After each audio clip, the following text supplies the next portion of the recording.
অভিশপ্ত ৩০ অক্টোবৰ পবিত্ৰ স্মৃতিত লিখনি ছফিকুল আহমেদৰ, আবৃত্তি উপাসনা শৰ্মাৰ। অমানিশাৰ সেই দিনটো ইমান ভয় লগা এক ভয়ংকৰ শব্দ। হঠাৎ আহিল, হঠাৎ গুচি গ'ল এক ক'লা ধোঁৱা। সকলোৰে জীৱনবোৰ নিথৰুৱা কৰি গ'ল।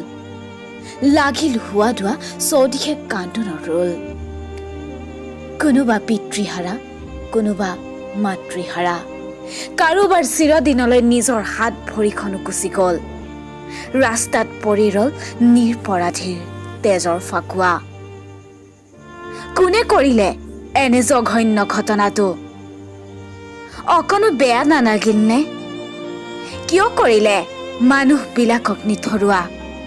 কি ভুল কৰিছিল মানুহবোৰে? মোৰ অসমীয়াই বুকুলৈ পুনৰ ঘূৰি নাহক সেই অভিশপ্ত দিনটো। আজি অভিশপ্ত ৩০ অক্টোবৰ। মাথো লাগে আমাক শান্তি।